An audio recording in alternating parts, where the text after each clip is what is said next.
notre atelier, c'est de susciter l'envie de faire ensemble, donc professionnels de santé et représentants des usagers. On va commencer par vous jouer 2 petites scénettes. On se rassemble ce soir du coup pour parler de notre action de santé publique pour la journée de l'apnée du sommeil. Moi, en tant que kiné, je veux bien animer un atelier sur la journée où je vais mettre en avant l'importance de l'activité physique. Vous êtes d'accord, de toute façon, on va vous faire tenir un stand, ça vous va bien. Oui, hein ouais. Ok, pas trop mal. On pourrait peut-être demander à la Jet aussi pour qu'elle fasse un atelier sur la nutrition. Du coup, en lien avec l'activité physique, ça peut être pas mal. En plus, bon, on sait quand même qu'un des facteurs d'apnée du sommeil, c'est le surpoids et l'obésité, donc ça peut être intéressant. Puis on verra avec la Cordo pour qu'elle nous aide à organiser un petit peu tout ça. Bon bah, bonne soirée, à plus tard. Alors là, vous étiez présent dans une maison de santé et maintenant, vous allez être dans le bureau d'une association.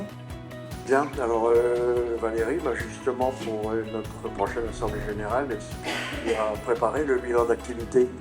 C'est mon boulot de secrétaire d'association quand même. Alors attends, du coup, ouais. Alors oui, le bilan d'activité, après on a un peu les mêmes catas que 2022, quoi.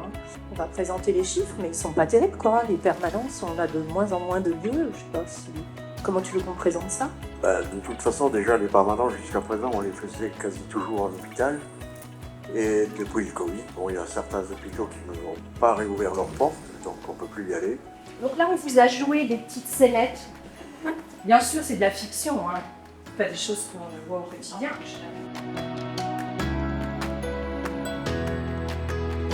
On a préparé des questions différentes par table et vous allez avoir des animateurs, un binôme avec 3 professionnels de l'affémage accompagnés d'usagers. Et une fois que vous avez réfléchi à cette question-là, vous allez voir sur la table suivante ce qu'il y a comme question.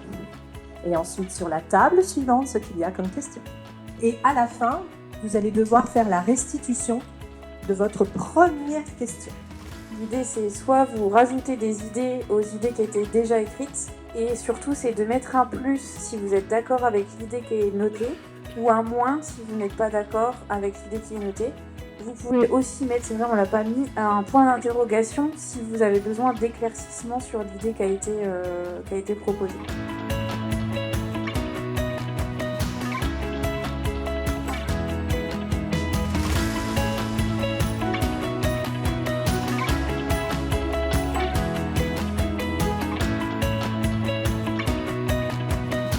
Une fois que la succession est faite, avec des vrais objectifs, des vrais indicateurs d'évaluation et de processus, et normalement, on est censé aller là où il faut aller.